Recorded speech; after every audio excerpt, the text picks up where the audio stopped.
And so the emotional roller coaster is even greater, I think, at that level, because when you do give it up and you give up a couple of home runs, not to say that it doesn't hurt at other levels, but it felt like it hurt more at that level.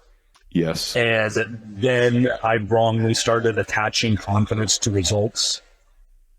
So sometimes I would get on a couple of good ones, and now I have maybe a little bit of false confidence because I'm living and dying in the results and not my process. And not to say that I wasn't doing the things behind the scenes, right?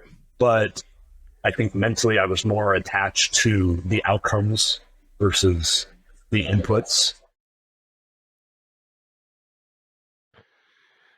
Well, welcome back, everyone, to another very special episode of Masters of the Game. This is Matt Phillips with you as always. And today I am just honored to be with a very special guest, Mr. Scott Oberg. And Scott and I met kind of randomly, and it's such a small world, right? Because we have another person, Daniel Winkler, who is on this interview series as well in common.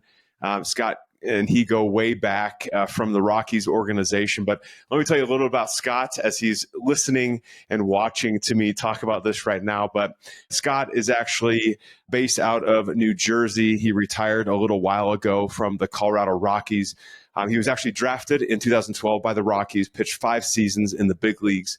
He played college baseball at the University of Connecticut and is now a special assistant to baseball operations for the Colorado Rockies. And, you know, Scott has a fascinating background. Again, that jump from collegiate to professional level, minor leagues to the bigs that we're going to get to dive into today, having Tommy John surgery. I mean, he's been through some things in his life that we get to talk about today. So without further ado, Scott, thank you for taking your time. Welcome. So pumped to spend time with you. Yeah, thanks, Matt. Appreciate you having me on and reaching out the way you did. And, you know, it was awesome. You know, you introduced, hey, I know Dan Winkler, and we go back. It's like, hey, like Dan's such a great guy. I love playing with Dan. I mean, seeing his career, his progression. And to me, it was like, oh, you know, if Dan's getting the stamp of approval, and let's do this. Let's jump in. Let's go for it. That's awesome. Well, I mean, I have so many different questions for you. I always like to start these with kind of taking you down memory lane a little bit, but what's one of the, I don't know, most special memories you have from your playing days? Yeah, no, I think it all, you know, there's certainly a lot of moments, right? There's, you know, going back to even stepping on a Division I campus for the first time. You know, coming out of high school, I wasn't heavily recruited. I grew up in Massachusetts, north of Boston. At the time, there's a lot of Division I programs, but it's not Southern California. It's not the SEC. It's not, you know, up and down the East Coast, the ACC or the Big 12 or what have you. Yes. So my college recruiting was pretty limited. It ended up coming down to University of Vermont, Marist College out in Poughkeepsie, New York, and University of Connecticut. And I ended up essentially betting on myself, taking the least amount of scholarship money and wanting to prove myself to think. Basically, the way I looked at it was I didn't want to have any regrets in my decision, and I wanted to prove, or at least know in my heart, could I have played in the Big East? Could I have played at a more established Division I conference? Yes. And certainly ended up making the right choice. The University of Vermont ended up cutting the baseball program after my freshman year. So I had some friends that grew up there, and they were scrambling to find new programs and new homes. But it's a place that is so special to me. The coaching staff is still there from the first day I walked on campus. The head coach there is Jim Penders, and I view him as basically my second father. So he had such a profound impact on my life that I certainly wouldn't be in the position I am today without his guidance on top of the foundation that was made for me by my parents. Yes. You know, so those are special moments. I went through a lot of adversity in college that we can certainly dive into. And then when I stepped on a professional field, I got drafted in the 15th round, so it wasn't too high. I was a really good pitcher. Wanted to make sure that, again, when I look back on my career, that I didn't leave anything on the table. So that was kind of how I approached it.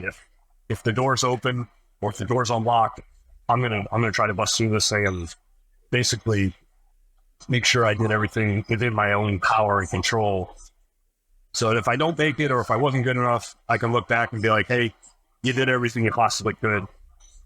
Nothing to think back on and get upset with myself when I'm 45, 50, whatever else. Yes. But then making, as the progression goes on, making my major league debut in San Francisco, that was a super special moment. My parents and my wife got to be there for that. Pitching in Boston for the first time was a super special moment. And the timing of that was better than I had missed an opportunity to go there earlier in my career. We were going there and I got sent down right before that trip. Oh. But I wasn't in a place where I was mentally ready to be able to pitch there. I wasn't good enough to pitch there in my eyes, like looking back on it now. So when I did eventually pitch there, I felt like I was more prepared for that emotional roller coaster to come to fruition because I had grown up in that ballpark, fell in love with the game going to Fenway. And so I knew I was in a much better position to be able to handle all of that and do my job and pitch well. Yes. But then some of the other highlights, you're pitching in the playoffs, looking 2017, 2018, being on the mound, getting the last out to help our team advance in a wild card game against the Cubs in 2018. That was certainly the pinnacle of my athletic career. Yes. And so we look back on those moments very fondly. It's gone by fast. I think that a couple weeks ago, or maybe a week, whatever it was like, it'd been 6 years, something that happened. I was like, whoa, that's wow. It goes by fast. Or even 5 years, whatever. Yeah, 6 years. And it's like, wow, it goes by fast. It does, right? Absolutely. And so a couple questions, right? Because you have so many like unbelievable highs and exciting times, things like that. A couple things that stuck out to me. One, you talk about how kind of leaving everything on the table, right? And leaving everything out there and living that life, approaching sports, athletics with, I want to look back and be like, I did what I could, right? I can't control a lot of the situations, but I can control effort, attitude. And I think we hear that a lot. I guess two questions. One, what made you adopt that mentality? Was it something you were kind of raised with, born with? You just had this epiphany one day? And then I imagine also there were days where you didn't feel like, I don't know, doing it, going there, doing the extra stuff. Like, how did you overcome that? So I guess first, was that just something you were born with and just that's in your DNA? Or how did you develop it? And then how did you overcome when you didn't want to do it? No, I think it was, it was certainly something that I think my parents instilled in me to a point. It was always I remember a lot of times, like I would always drag my dad out to the fields or in the backyard. And that was something that I loved playing the game, and I was taking my own initiative with it, which I think sometimes, maybe in the current age, maybe sometimes parents are being the ones that are driving the ship a little bit. They're taking their kids to the lessons, and they're the ones asking, hey, do you want to go out and do this? Whereas for me, I was the one asking my dad, hey, can we go out and play catch? Can we go down to the fields? Can we do this? And one of the things my dad had always told me is that no matter how good you think you are right now, there's always somebody better than you. There's always somebody working harder than you. So that was always something that just kind of helped keep the ego in check and kept the drive going. But then when I stepped on campus at Connecticut, our head coach has a couple of acronyms that he loves using, and it's just part of the UConn baseball program and culture that he helped institute. And the first one, the acronym is ACE, ACE. So those are what he sees as the three controllables: attitude, concentration, and effort. Yes. And then the other acronym he uses is WIN, what's important now. But that first one, the attitude, concentration, effort, that is just instilled in you day one. Every single day, you're basically hearing it, you're seeing it. It was up on the walls. Yes. It was just constantly in your face, showing up with a great attitude, making sure you're focused and paying attention and giving it everything you possibly can, because in his eyes, those are the three most important controllables that you can bring to the table every day. And then whatever happens, happens. So it was always a process mindset. Yes. It was never, we never necessarily talked about winning. It was there, it was important, but the idea was if we do all of the work ahead of time, the winning will take care of itself. Yes. And that was something that is really prepared me very well for professional baseball. Yeah, I certainly made plenty of mistakes. I screwed up mightily because, I was an 18, 19-year-old stupid college kid. So they all do dumb things and make mistakes. Yep. But I was in an environment where there was the punishment fit the crimes, and there was enough leeway to, hey, you're still growing. You're still a child, basically. You're still growing into what we're trying to mold you into a man and get you ready for post-Connecticut baseball. As much as I care about winning, he also understands that he has a very important job of transforming these young kids, these young boys, and turning them into men and getting them ready for professional baseball or life or what have you. And he takes that role very seriously because he understands that parents just don't want to just hand their sons over to whoever and say good luck. So he took that with a lot of pride. And everything that would go on in that program, I was there for 4 years, was just set me up tremendously. And I felt like I was so much ahead of the curve that I realized when I stepped on a professional field, looking at my teammates and looking at competition. And not to say that any part of it was easy, but I'm in a better position mentally and physically to handle being on my own, knowing how to work by myself, because that's kind of the trick in professional baseball. That a lot of the things are done on your own. You have to take your own accountability and be responsible for yourself. Because there's an old adage of this is your career, you got to take care of it.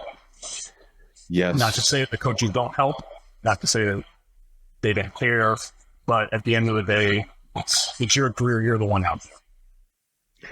That's so good. I love that. So first of all, what I love is, like, for the coaches listening right now, right, when you use these acronyms, and I see this in like every area of life, business, all sorts of stuff, but sometimes we put stuff on walls, we come with these acronyms and they're really cool and we think they're, catchy and people are going to get it. But I think the most important thing you said was your coach talked about it every day. Like, it became part of just normal discussion. I think that's one of the missing pieces in a lot of these things, call it like the culture I want to create or the acronyms we're trying to get, or, whatever you want to call it.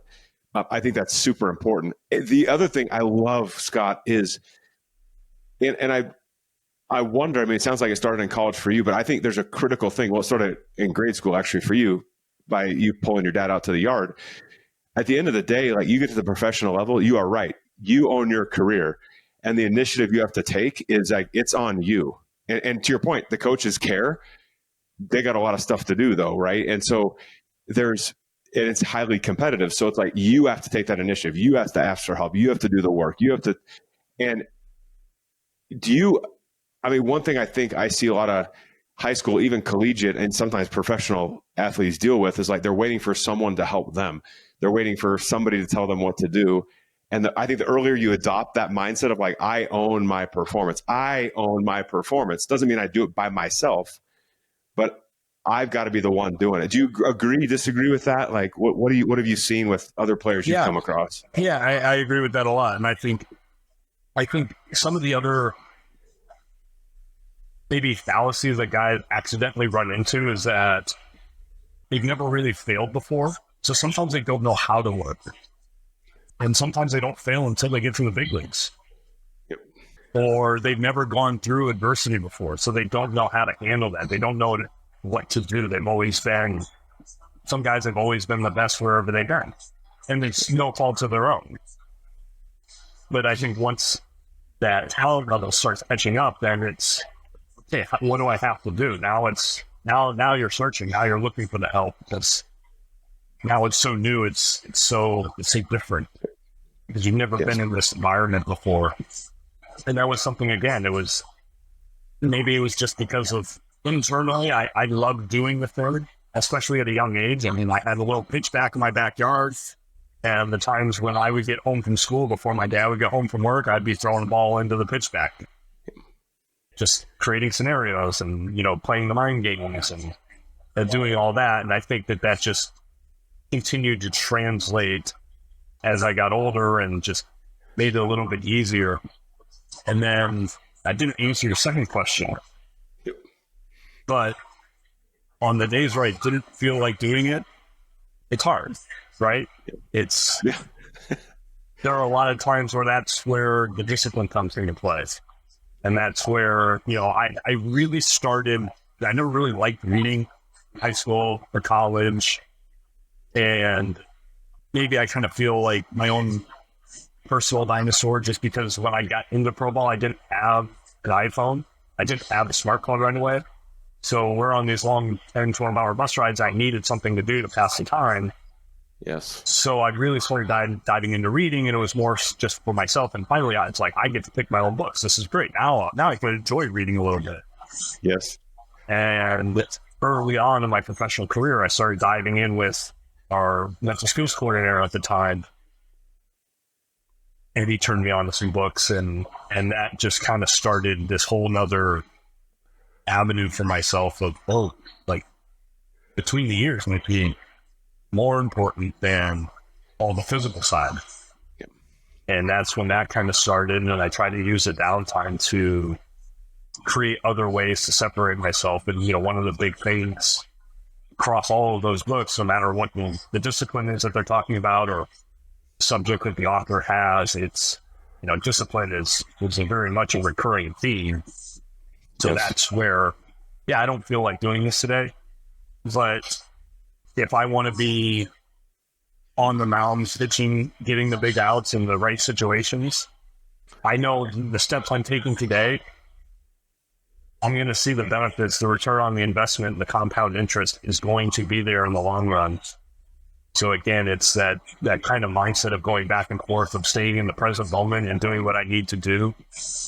But also, it's I kind of found this, it was certainly explained a little bit better. It's like more of a stoic philosophy of kind of removing yourself, thinking yourself at the end of your life and then looking back on it and trying to see the perspective from an older self. And, what is it that you're doing today that's going to affect tomorrow? Yes. So that was part of the approach of, those days where I get stuck in a mud or I feel sore, I don't feel great, or, and over the course of my career, that would certainly change, right? Like, so sometimes, it's a do no harm, or, I got to work smarter today. Like, I don't have it in me. And then over the course of my career, I started working with a mental performance professional. And one of her first things was, regardless of what you have that day, if you have 70%, get 100% of that 70. Yep. So whatever it is that you got that day, make the most of what you got. The days where you feel great and everything's coming out of your hand well, or you're seeing the ball at the plate really well, those are the easy days. So what is it that you have to do when you don't feel great, when you don't feel well? So then, and I think this was in Atomic Habits where, we don't rise to the level of our competition. We fall to, essentially we fall back on our training, we fall back on our program, we fall back on the things that we consistently do on a daily basis. So if we're going to end up failing in those big moments, we only have ourselves to look back on. And was I really prepared for that moment? Was I really doing all the things that I needed to do to be ready for that moment? Or did I take shortcuts because I didn't feel like doing it that day? Yes. Yes. Well, I love how you reminded yourself too of because again, we all have that. I think I think sometimes, I don't know if you agree with this or not, but I felt in the past of I shouldn't have these thoughts. I shouldn't, if I'm mentally tough, I shouldn't have these doubts, or I should have this, I should want to get up and do the thing, whatever it is, work out, throw the pitches, do the recovery, whatever. But it's human nature just to those are going to creep in. And your example of reminding yourself of okay, let me take a step back for a minute and be okay, what steps do I need to do today, and what's that going to lead to tomorrow, right? And then having that perspective, looking back, right, that kind of stoic philosophy, kind of looking back and understanding that okay, if I do this, it's going to lead to that, then I'm more willing to do the thing, right? And just start. And I think it's the other thing that, I tell my kids all the time, especially my son. He had this you wanted to do like 500 shots a day for hockey. He's left the game of baseball behind, Scott. Hockey's a little more fun and active. But even last night, he was like, I don't feel like doing this. And I said, well, just like you said, I'm like, what's the end goal? And he knows what his end goal is. And I said, and so I didn't really say much. And then he all of a sudden, 2 minutes later, gets up off the couch and I hear pucks being fired in the basement. And he did his 600 shots and off he goes. But it's like just, I don't know if you believe in this too, but it's like sometimes you just start, just like throw one ball, like pick up one weight, and then it's like that action will lead to more action. I don't know if you saw that or that benefited you as well. Yeah, no, I think it does. And, for me personally, I think that also stemmed from when I was going through Tommy John rehab. There's so many days where you just feel so far removed.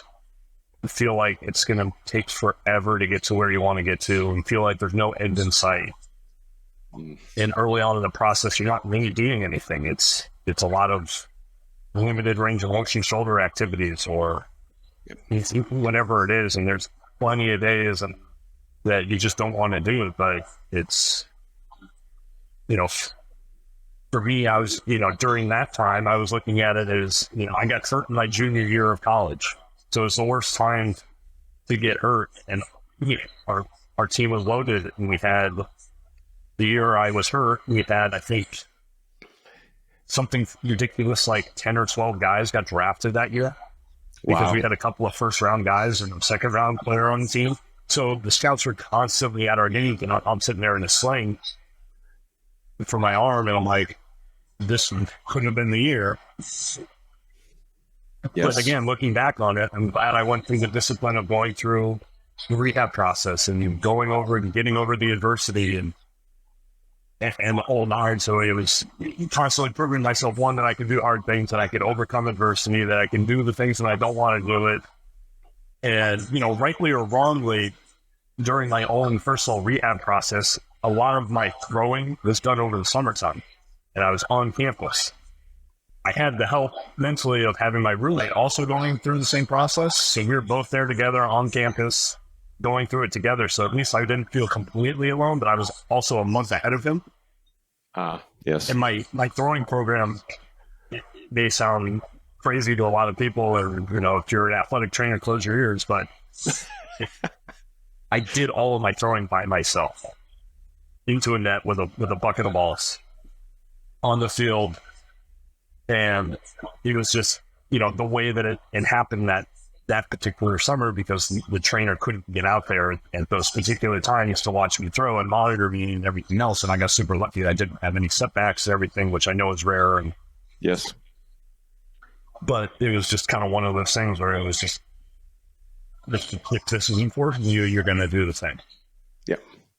Yes. Well, did you, I mean, early on, did you have this dream of like playing in the major leagues? Was that like a big focus, or were you just more of a, hey, it'd be cool if it happened and I'll just take the steps and keep moving? Like how did you kind of? I mean, certainly as a kid, that was certainly a dream and a goal.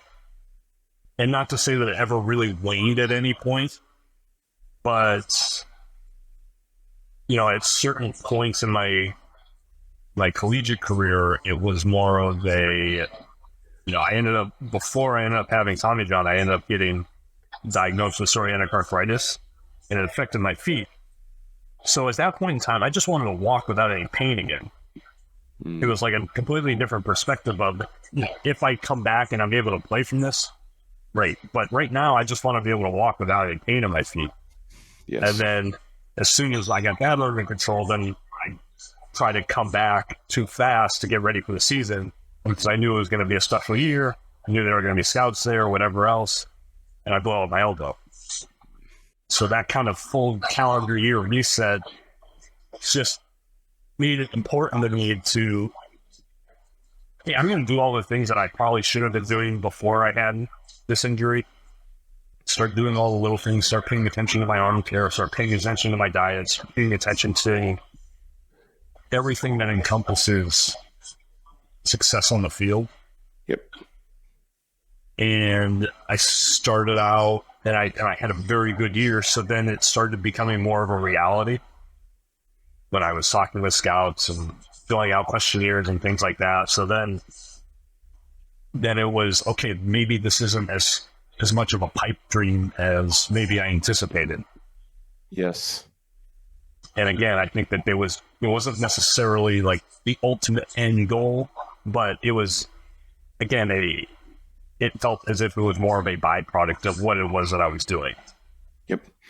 So back and I got the opportunity, and then it was, okay, now I have this opportunity. I'm the 15th rounder. I probably don't have much of a leash. They don't have much of a financial investment in me. I'm going to go out and basically do everything that I possibly can so that they can't ignore me.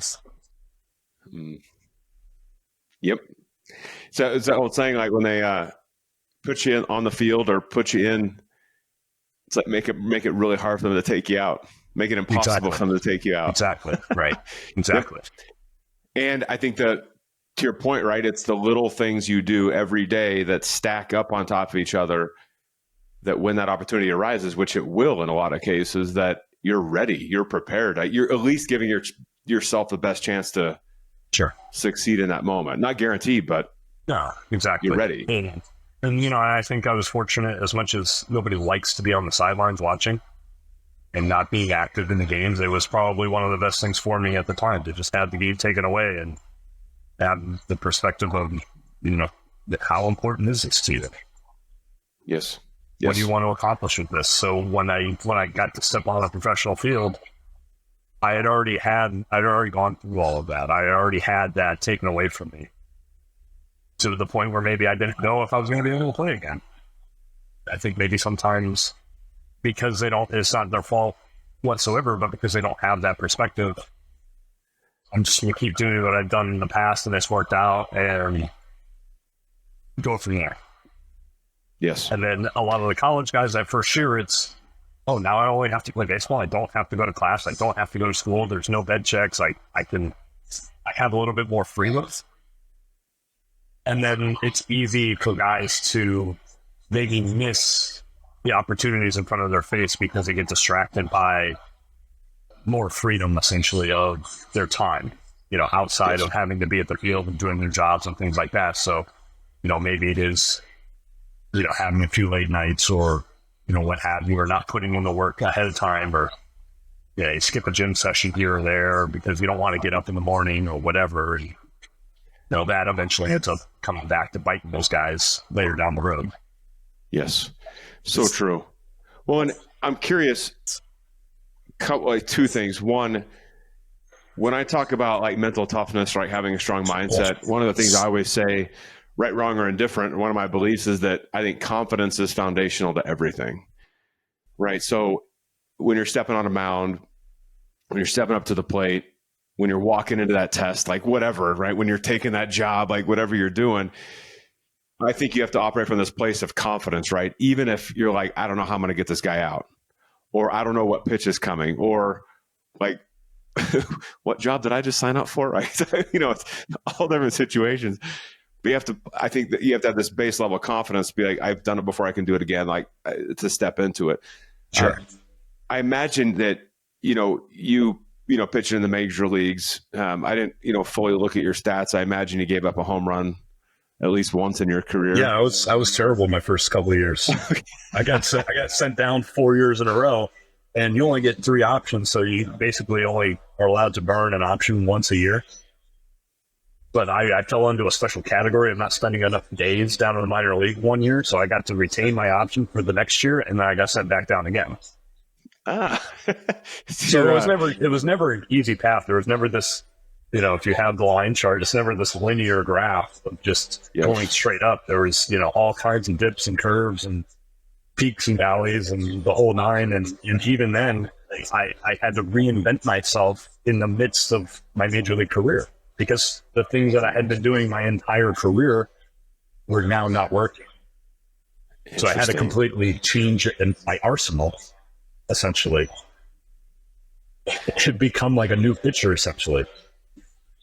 See, okay, so I imagine that messed with confidence a little bit. Maybe not, But how did you, like, if you gave up the home run, when you're at these, like, kind of, it's easy when it's going up, like we talked earlier. It's difficult when you're going on a downward trend to come back up again. How did you, like, maintain that confidence level, or who did you rely on? How did you kind of rebuild that or keep it at a high level? So at that level, it was hard. And there was a lot of times I definitely wasn't confident, and I definitely scared to death to be out on the mound, because at that point, it's so easy to get sucked into the results, because you're now in this weird world where you're living out a childhood dream. You're on this perfectly manicured field with 30,000+ people. You've never been in this type of environment before. You're facing the best of the best. And all you want so badly is just to have success and taste that, know what that feels like. And so the emotional roller coaster is even greater, I think, at that level, because when you do give it up and you give up a couple of home runs, not to say that it doesn't hurt at other levels, but it felt like it hurt more at that level. Yes. And then I wrongly started attaching confidence to results. So sometimes I would get on a couple of good ones, and now I have maybe a little bit of false confidence because I'm living and dying in the results and not my process. And not to say that I wasn't doing the things behind the scenes, right? But I think mentally I was more attached to the outcomes versus the inputs. Yes. And I had a lot of help with my teammates continuing to help me and build me up. And, I remember one time being in the weight room after a game, and I always like to do like a rollout afterwards to kind of help recovery. And, whether it's right or wrong, it was just something for me to like do a little bit extra, and hopefully I don't feel as bad the next day. But we had a veteran catcher in the clubhouse, and he comes up to me, and he knew he could just like just visibly upset. And he comes up to me and he's like, "Don't worry about what's happening on the field results-wise, because everybody in this clubhouse knows how much you care, the work that you're putting in. Guys see the work you're putting in. You're not just going out there giving it up, not caring, not putting in the work." He's like, "Guys respect that more than what the results are. You're going to get the results that are going to come. It may not come today, but they're going to come eventually." And that to me was just kind of like almost a breath of fresh air, that yes, it certainly helps when your teammates see you doing the thing, but at least internally it was, okay, I'm on the right path. I'm not getting the results I necessarily want right now, but I'm on the right path. Yes. Well, and you reminded me of Dan shared a story about, I think it was one of his first times up. I think it was first year up, and he blew a save, and he was so upset with himself, and he, thought about it all night long, didn't sleep well, all that sort of stuff, right? Walks in the clubhouse, and he's like, "These guys are going to be really angry and frustrated with me," and all this sort of stuff. And he said, I walk in, and they're like, "Hey, Wink, good morning." Yeah. Like nothing was wrong. And what he realized, he had some conversation with people, is like, it's part of the process, right? Sometimes you don't get the end result you want, but we're professionals. We act this way as long as you're doing the work, right? As long as you're putting in the work and doing the stuff. At some point, if you're not doing that, the results are going to catch up with you, first of all. Sure. Second of all, like, your teammates are going to see that, right? And not like that. But it was just an interesting perspective. Like, you reminded me of that story of like, we're professionals. We do the work. We approach it the right way. And if you do, good things typically happen. Right. It's so interesting. Did you have a routine? Like what was your like pre-game routine? What was your, you're going out to pitch. Did you have a certain routine you followed like every single time, and it was just kind of like religious for you, or did it mix? It changed over the course of time. I think that that's maybe a part of the maturation process. It's part of figuring out what works for you, what doesn't work for you. There were certain times I liked lifting before the games, and that was fine. That was okay. And then I transitioned into lifting after games, after times I pitch. Yep. Later on when, maybe I wasn't younger, I wasn't moving as fast or whatever, the transition of pregame stuff, changed and altered. Yes. But one of the things that I ended up doing down the line, I always had this issue of, being able to repeat my delivery and kind of sync up. And I had a hard time feeling myself move in space when I was on the mound in games. Mm-hmm. And I had always done some dry work type stuff where I would get out to the mound and just go through my delivery by myself. And then that became much more prevalent later in my career. And it helped me get to a point where it was like everything else. It was all those hours, and it can only be like 15, 20 minutes a day, but that would always be the first thing I would do. I get to the field, I get changed, I put my shorts on, throw my headphones in, get out to the mound, be by myself, and then go through that routine of just feeling the mound, touching the slope. I mean, that's, unfortunately one of the problems with pitching is that it's not like hitting. You can hit every single day. You can fire up the machine and take hundreds of swings if you want to. You can be in a little bit more of a rhythm, but as pitchers, you can't throw hard every day. You can't jump on the mound and pitch every single day. So I wanted to feel and be connected with the mound as much as I possibly could.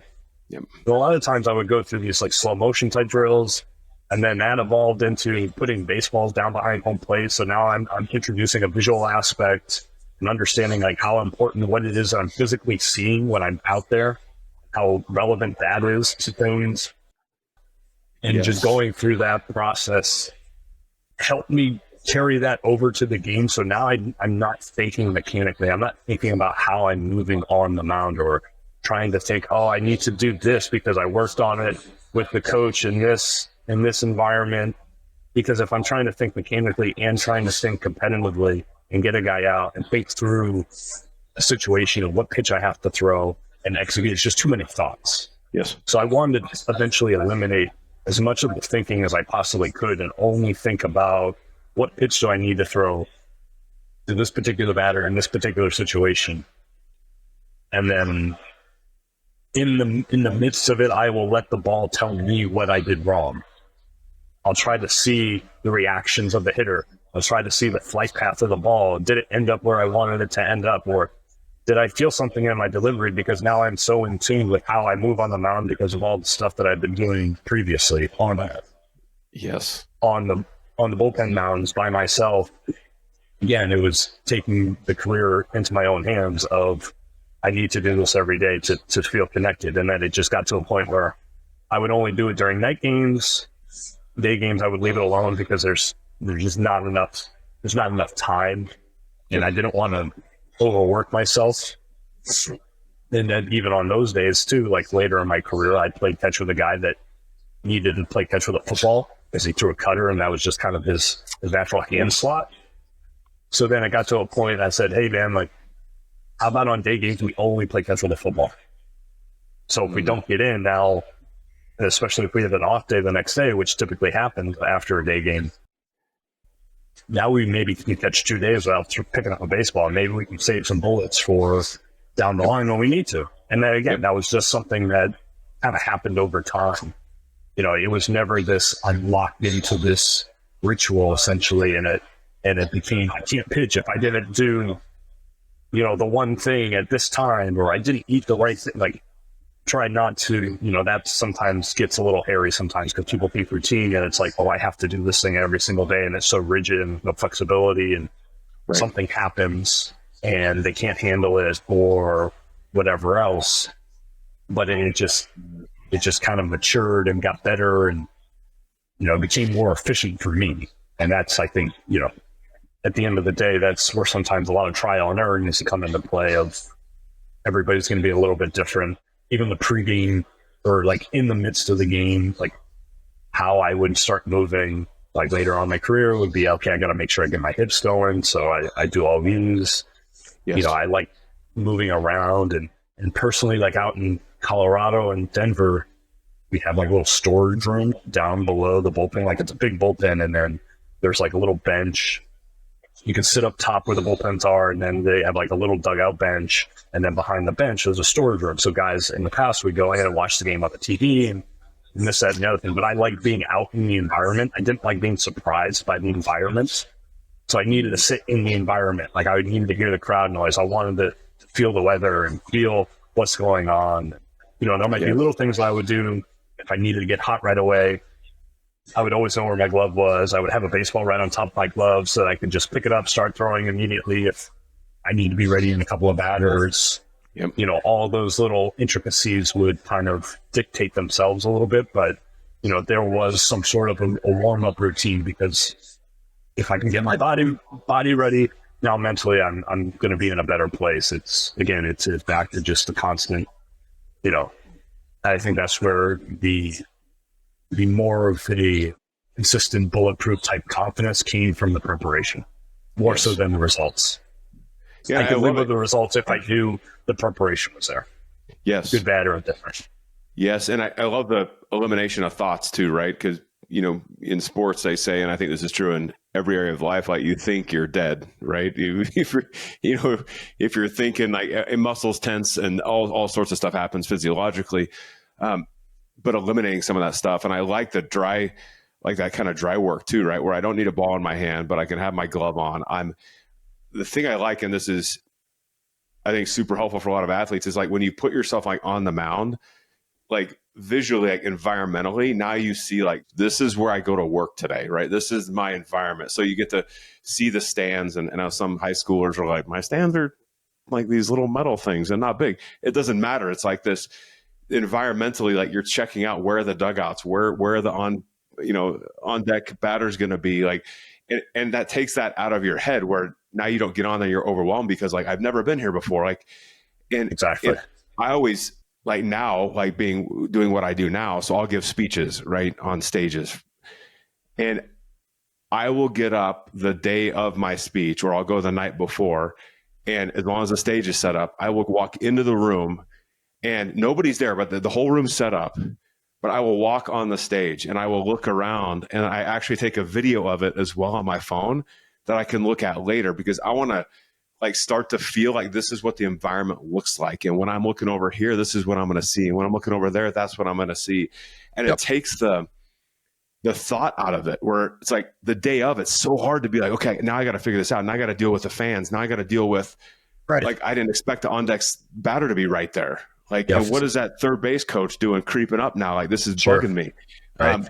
And it takes that thought away of like, I'm used to the environment. I've been here. Even if it's in Fenway Park for your very first time, it's like, I'm looking at I imagine the green monster, and I'm like, okay, yep. Seeing it from a perspective of like, okay, I get it now. Yeah, exactly. And that was a trick. And that was a trick that an older guy taught me when I was first up. He was like, it's like when you've never been to a new place before, he's like, don't let your first outing on the mound be the first time you touch the mound. It's like, get out there before the game, see the environment. And just like any stage or any speaking engagement that you do, the room's going to be different. Yes. Right. So in baseball, it's like, yes, the infield is all the same. Like it's 60 feet, 6 inches to home plate, 90 feet between the bags. But every ballpark has a different backdrop. Every ballpark has, the backstop might be really far away or really, really close. Yes. What are you seeing in between? What does the mound feel like? What does the grass feel like? What does like the upper deck look like? Yes. How much can you put yourself in the environment that you're potentially going to be in later that night? And I would do that a lot. That, like, especially that first year when I was going to all these new ballparks for the first time, but I would still continue to do it. Even if I'd pitched in San Francisco a dozen times, it didn't matter. It was, and we haven't been here in like 3 months, so I'm going to get back on the mound. And I personally like getting into, because I'm just like a baseball fan in general, I would always like to get to the field early. The very first day we were on the road, I had a camera with me and I would just kind of be a fan, and I was like taking pictures of an empty ballpark. And then I get to immerse myself in the entirety of the ballpark as if I was a fan.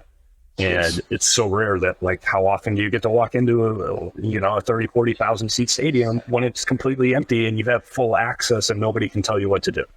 Yes. So I'm going to enjoy this while I can. So I'll be a fan first, then I'll come down, I'll get on the mound, I'll go do my dry work. And even still, like, right, like you get out to the bullpens, and every bullpen is a little bit different.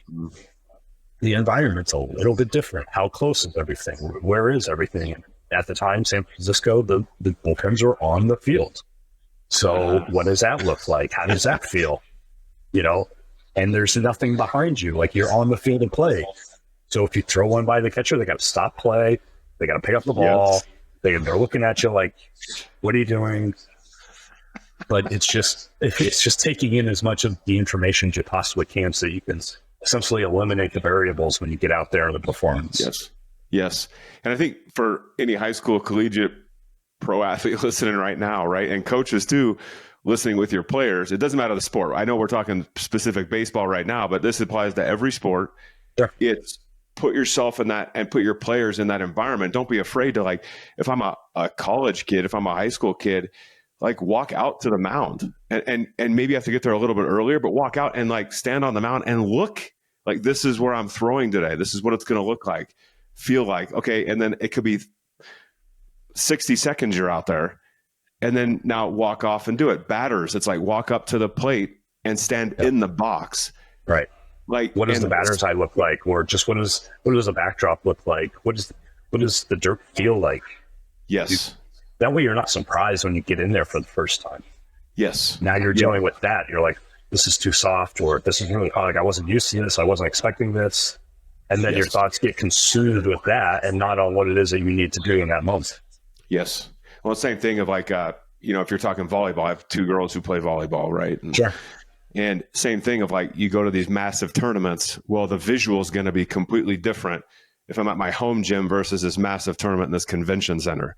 Right. So it's like having the girls, like, or boys, look at it and be like, okay, this is the way the serve's going to look coming over. And it's going to look different because the depth perception is different. But so anyway, I won't keep beating the dead horse, if you will, but, like, we have that opportunity as athletes to walk out there and be like, hey, shoot me a serve over here. I want to see what it looks like, what it feels like coming at me, because it's going to be different, and take that ownership of it, and don't wait till warm up, because then you're kind of behind the eight ball a little bit. Yeah, a little bit. So huge. It's a good environment to, just get ahead. And that to me is, one of those things I'll tell, in my role now, what are the things that you can do to separate yourself? And it doesn't even have to just be physically separating yourself from your teammates. It's just, maybe what are those mental things that you can do to separate yourself? Can you be in a position where you're a little bit more comfortable because you took 5 minutes to go do one thing to put yourself physically in the environment so you can see and feel and understand what you're getting yourself into? Who knows? Maybe that, whatever it is, 5%, 10%. Okay, well, maybe that's enough to make me more prepared for the situation. So when the lights come on, now it's just one less thing I have to worry about. So good. So good.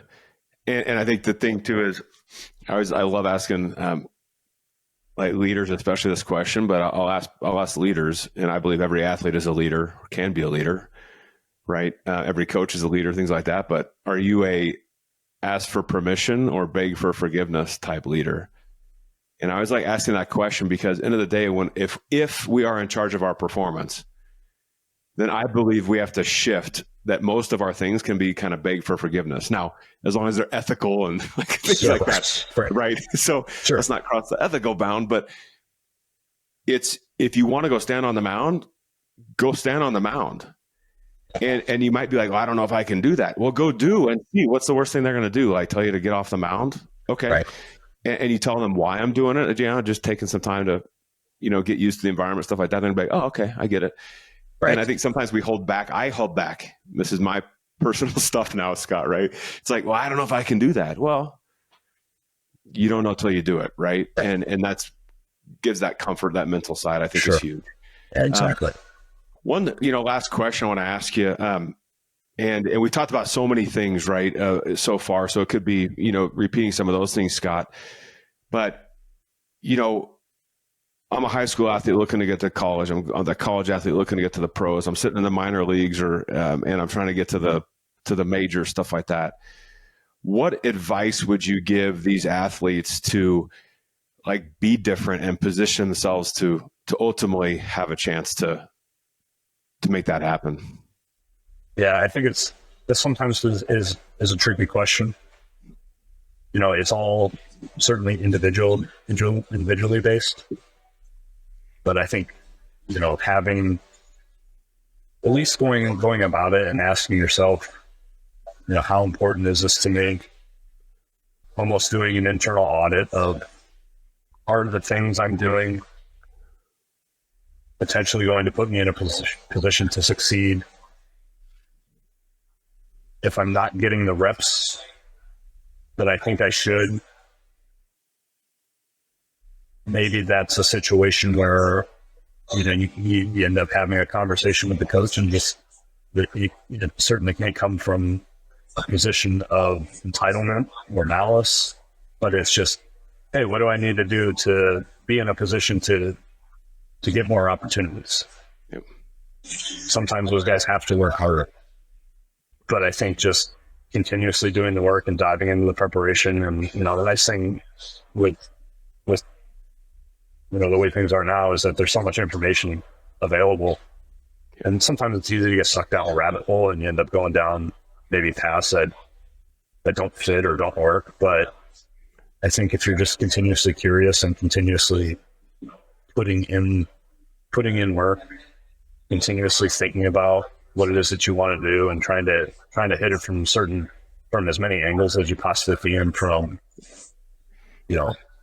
as basic as your sleep and what you're putting in your body, and all the things that you're doing leading up to performance and preparation, and diving into some reading material, YouTube videos or podcasts, or whatever it may be. And I think the hard part is sometimes just accepting the results for what they are, because it is so easy to get sucked into living and dying with the results, where it's the inputs are way more important than the outputs. Those are going to be byproducts of the things that are going into it. I love that. And it's such good advice. And I hope everybody listening takes 1, 2, 3 things, 10 things, right, that I could name off of, like things you said, Scott, that if we just choose to start implementing even one thing out of today's interview, can have a massive difference. And again, when you go back all the way back to the beginning with ACE, right, of the attitude, the concentration, the effort, right, the things we can control, the process, getting comfortable in the environment, and just doing the daily little things that, again, Scott, you give this such good perspective on, like, especially on the days when you don't want to.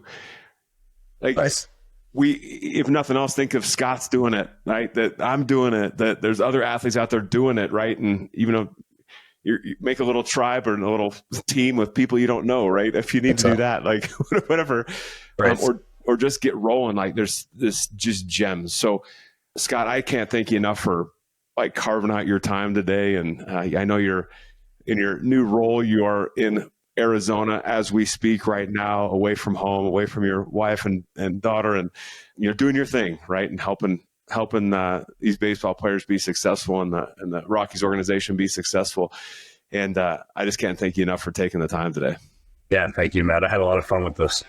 This is awesome. And maybe one of these days you can show me how to throw a cutter or something like that one of these days. But I'd probably throw my arm out. So I'm right there with you. Good.